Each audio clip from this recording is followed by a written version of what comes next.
Asima sweet কিচেনে সকলকে স্বাগত জানিয়ে আজ আমি আরেকটি রেসিপি আপনাদের সঙ্গে শেয়ার করছি। ডিসেম্বর মাসে প্রতি বছর ভালোই ঠান্ডা থাকে, কিন্তু এবছর ডিসেম্বর মাসে বেশ কিছুদিন হয়ে গেল, তারপরেও কিন্তু ঠান্ডাটা ছিল না। হঠাৎ দুদিন একটু বৃষ্টি হওয়াতেই ভালোই ঠান্ডা পড়েছে। আর এই ঠান্ডার মধ্যে গরম গরম খিচুড়ি খেতে কিন্তু বেশ ভালো লাগে। তাই আজ আমি খিচুড়ি রেসিপি আপনাদের সঙ্গে শেয়ার করছি। আজ আমি গোবিন্দভোগ চাল দিয়ে খিচুড়ি বানাবো না, প্রতিদিন যে চালের ভাত খাওয়া হয় বাড়িতে সেই চাল দিয়েই আজকে খিচুড়ি বানাবো। আর একটু বেগুন ভাজবো, সঙ্গে থাকবে পাঁপড় ভাজা আর আচার। তাহলে বন্ধুরা আসুন আজ আমি কিভাবে এই খিচুড়ি বানাই সেটা দেখে নেওয়া যাক। প্রথমেই আমি খিচুড়ির সঙ্গে খাওয়ার জন্য পাঁপড় ভেজে নিচ্ছি। খিচুড়ির সঙ্গে কিন্তু পাঁপড় ভাজা খেতে বেশ ভালো লাগে। পাঁপড় ভাজা না হলে খিচুড়ি একেবারেই ভালো লাগে না, তাই আমি একটু পাঁপড় ভেজে নিলাম। প্রথমেই বলে রাখি বন্ধুরা, যদি আমার চ্যানেলটিকে এখনও সাবস্ক্রাইব না করে রাখেন প্লিজ চ্যানেলটিকে সাবস্ক্রাইব করে আমার পাশে থাকবেন।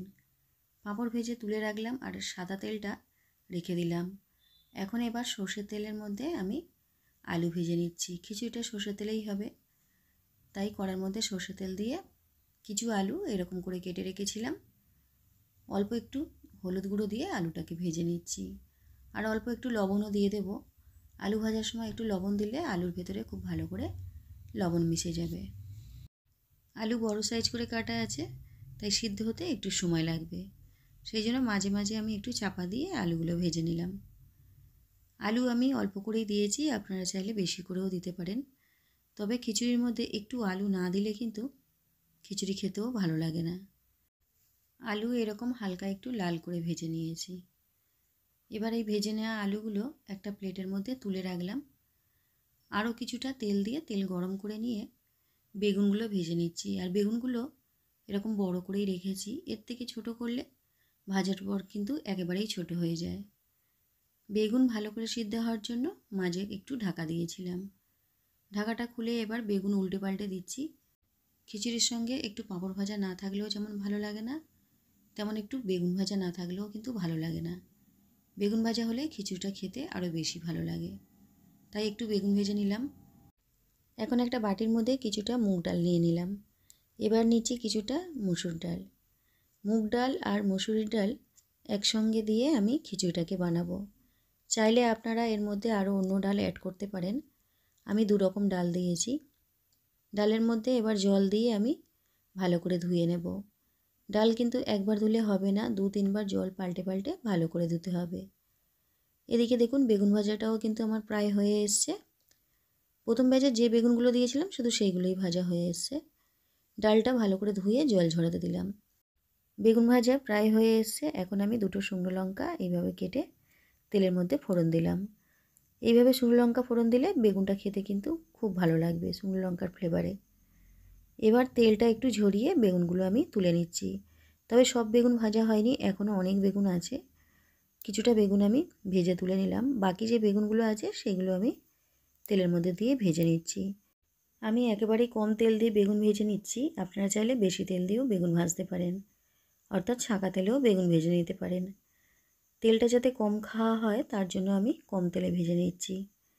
এদিকে এখানে দেখুন একটা বাটির মধ্যে আমি চাল নিয়েছি। এই চালের ভাত প্রতিদিন বাড়িতে খাওয়া হয়, সেই চাল আমি 1 বাটি নিয়েছি। এখানে আছে 200 থেকে 250 গ্রাম চাল আছে। এই চালটা একটা বড় বাটির মধ্যে নিয়ে এবার আমি ভালো করে ধুয়ে নেব। প্রায় সময় গোবিন্দভোগ চালের খিচুড়ি বানিয়ে খাওয়া হয়, খেতে খুবই ভালো লাগে। কিন্তু বন্ধুরা বাড়িতে থাকা এই ভাতের চাল দিয়ে যদি মাঝের মধ্যে খিচুড়ি বানিয়ে খাওয়া হয়, এই খিচুড়ি খেতেও কিন্তু বেশ ভালো লাগে। চালের মধ্যে প্রচুর পাউডার থাকে, তাই একটু খুব ভালো করে ধুয়ে নিতে হবে 3-4 বার জল পাল্টে পাল্টে। ডাল ভালো করে ধুয়ে জল ঝরাতে দিয়েছিলাম। বেগুন ভেজে তুলে নেওয়ার পর সেই একই কড়ার মধ্যে ডাল আমি একটু হালকা করে ভেজে নিচ্ছি। চাইলে ডাল আর চাল একসঙ্গে ধুয়ে খিচুড়ি বসাতে পারতাম, কিন্তু ডাল যদি একটু ভেজে নেওয়া হয় এর ফ্লেভারটা কিন্তু আরও বেশি ভালো লাগে। তবে খুব কড়া করে ভাজবো না, হালকা করে ভেজে নিয়েছি। খিচুড়ি রান্না করার জন্য জল আমি গরম করতে বসিয়েছিলাম। জলটা যখন হালকা গরম হয়ে গেছে তখন চালগুলো দিয়ে দিলাম। চালও ধুয়ে রেখেছিলাম। আর ডাল দেখুন এখানে হালকা করে আমি ভেজে নিয়েছি। এবার এই ভেজে নেওয়া ডালও এই চালের মধ্যে অর্থাৎ এই কড়ার মধ্যে দিয়ে দিচ্ছি। ডাল সিদ্ধ হতেও একটু সময় লাগে, তাই চাল ডাল একসঙ্গেই সিদ্ধ হয়ে যাবে। তবে ডালটা একটু পরে দিয়েছি এই কারণে যাতে চালের থেকে ডালটা একটু দানা দানা থাকে, তাহলে খেতে বেশ ভালো লাগবে। ডাল ভেজে তুলে নেওয়ার পর সেই কড়ার মধ্যে কিন্তু আমি কিছু সবজি ভেজে নিচ্ছি। এখানে আছে শিম, অল্প করে গাজর, অল্প করে বিনস, আর আছে একটু মূলো। এই সবজিগুলো একটু হলুদ আর লবণ দিয়ে ভেজে রাখছি খিচুড়ির মধ্যে দেওয়ার জন্য। আমি শুধু খিচুড়ি বানাবো না, একটু সবজি দিয়ে বানাবো। শীতের সময় খুব ভালো সবজি পাওয়া যায়, তাই ভাবলাম শুধু খিচুড়ি না বানিয়ে একটু সবজি খিচুড়ি বানাই। তাই আমি একটু সবজি ভেজে খিচুড়ির মধ্যে দিয়ে দিলাম। তবে সবজি দিয়ে যদি আপনারা বানাতে না চান, তাহলে এমনি ডাল চাল দিয়ে খিচুড়ি বানিয়ে নিতে পারেন। আমার মনে হয় একটু সবজি দিয়ে বানালে খিচুড়িটা বেশি ভালো লাগবে। যে কড়ার মধ্যে পাঁপড় ভেজেছিলাম সেই কড়াতে তেল ছিল। আমি শুকনো লঙ্কা, তেজপাতা আর গোটা জিরে ফোড়ন দিয়ে একটু ভেজে নিলাম। এবার আমি এর মধ্যে দিয়ে দিচ্ছি কেটে রাখা পেঁয়াজ। এটা আমি খিচুড়ির মশলা তৈরি করছি। খিচুড়িটা আমি নিরামিষ বানাবো না, তাই এর মধ্যে পেঁয়াজ, আদা, রসুন সবই দেব। বেশ একটু বেশি পরিমাণে পেঁয়াজ কেটে রেখেছিলাম। হালকা করে ভেজে নেওয়ার পর এখন এর মধ্যে দিয়ে দিচ্ছি আদা রসুন বাটা। আদা আর রসুন আমি একসঙ্গে বেটে রেখেছিলাম, আমি 2-3 চামচ দিয়ে দিচ্ছি। একটু বেশি পরিমাণেই দিচ্ছি, কারণ খিচুড়িটাও অনেকটা হয়ে যাবে। চালটা যদিও কম, তার মধ্যে অনেকটা ডাল পড়েছে, তারপর কিছুটা সবজি, সেই কারণে খিচুড়িটা অনেক হয়ে যাবে। দিলাম 1 চামচের মতো হলুদ গুঁড়ো আর দিলাম 1 চামচ জিরে গুঁড়ো। সব কিছু এবার ভালো করে আমি কষিয়ে নিচ্ছি। মশলাটা কিন্তু খুব ভালো করে কষাতে হবে, তাহলে খিচুড়ির স্বাদটা ভালো হবে। 3টে টমেটো আমি কেটে রেখেছিলাম, টমেটোগুলো দিয়ে একটু ভেজে নিচ্ছি। তবে টমেটোটা খুব ভালো করে ভেজে নিয়ে একেবারে নরম করে নেব। 3টে টমেটো দিয়েছি, তার কারণে কিন্তু মশলাটা বেশ অনেকটা হয়ে গেছে। পুরো মশলাটাই আমি খিচুড়ির মধ্যে দেবো, খেতে খুব ভালো লাগবে। আমি কিছুটা মটরশুঁটি ছাড়িয়ে রেখেছিলাম, মটরশুঁটি কড়ার মধ্যে দিয়ে মশলার সঙ্গে ভালো করে ভেজে নিচ্ছি। শীতের সময় যেমন সমস্ত সবজি ভালো পাওয়া যায়, তেমন মটরশুঁটিও কিন্তু খুব ভালো পাওয়া যায়। এখন আমি 4টে কাঁচা লঙ্কা ভেঙে দিয়ে দিলাম। আর আদা রসুন বাটার সঙ্গে কিন্তু কাঁচা লঙ্কা বাটাও ছিল, তাই আমি এর মধ্যে আর গুঁড়ো লঙ্কা দিলাম না। আপনারা চাইলে দিতে পারেন। শুকনো লঙ্কা ফোড়ন দিয়েছি, কাঁচা লঙ্কা দিয়েছি, আর কাঁচা লঙ্কা আদা রসুনের সঙ্গে বেটে নিয়েছিলাম, সেটা বলা হয়নি। দেখুন মশলাটা আমার তৈরি হয়ে গেছে। এদিকে খিচুড়িটা কিন্তু অনেকটা হয়ে এসছে, অর্থাৎ ভাতটা প্রায় সিদ্ধ হয়ে এসছে। আলু ভেজে রেখেছিলাম, আলুও কিন্তু ভালো মতো সিদ্ধ করা ছিল, আর অল্প যেটুকু বাকি আছে সিদ্ধ হতে, এই খিচুড়ির মধ্যে দেওয়ার পর আরও ভালো করে সিদ্ধ হয়ে যাবে। আলু দেওয়ার পর এবার যে মশলাটা তৈরি করে রেখেছিলাম, মশলাটা এখন দিয়ে দিচ্ছি।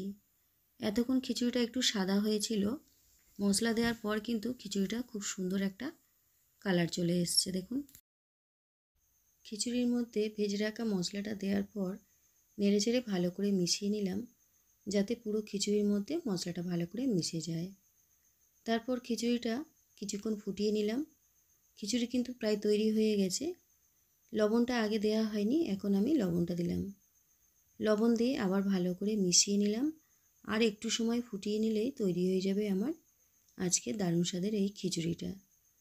খিচুড়িটা দেখুন সবজি দিয়েছি, তার ফলে যেমন দেখতেও ভালো লাগছে, খেতেও কিন্তু বেশ ভালো লাগবে। দেখুন বন্ধুরা খিচুড়িটা কিন্তু তৈরি হয়ে গেছে। এবার আমি এর মধ্যে একটু ধনেপাতা দিয়ে দিলাম। ধনেপাতাটা দিলে খিচুড়ির ফ্লেভারটা আরও বেশি ভালো হবে। এর মধ্যে চাইলে আপনারা একটু ঘি দিতে পারেন, তবে আমি ঘি দিলাম না, সবাই ঘি খেতে পছন্দ করে না। আর যে ঘি খেতে পছন্দ করে খিচুড়ি খাওয়ার সময় একটু ঘি নিয়ে নিলেই হবে। তাহলে বন্ধুরা আজকের আমার এই দারুণ স্বাদের খিচুড়ি রেসিপিটা কেমন হয়েছে আমাকে কমেন্টে লিখে জানাতে ভুলবেন না। ভালো লাগলে লাইক করবেন, প্রচুর প্রচুর শেয়ার করবেন। আমার চ্যানেলের নতুন বন্ধু হয়ে থাকলে চ্যানেলটিকে সাবস্ক্রাইব করে আমার পাশে থাকবেন। খিচুড়ি তৈরি হয়ে যাওয়ার পর এবার আমি গরম গরম খিচুড়ি সার্ভ করে নিচ্ছি। খুব বেশি ঠান্ডা হয়ে গেলে তাহলে খিচুড়ি যেমন একেবারে বসে যাবে, আর খেতেও কিন্তু ভালো লাগবে না। একটু নরম থাকলে তবেই কিন্তু খিচুড়িটা খেতে বেশ ভালো লাগবে। খিচুড়ির সঙ্গে একটু বেগুন ভাজা, পাঁপড় ভাজা আর আমের আচার দিয়ে আমি সার্ভ করে নিলাম। তাহলে বন্ধুরা আজ আমি ভিডিওটা এখানেই শেষ করছি। আবার অন্য কোনো দিন নতুন কোনো রেসিপি নিয়ে আপনাদের সামনে চলে আসব। আপনারা সকলে সুস্থ থাকবেন আর বাড়ির সকলকে ভালো রাখবেন।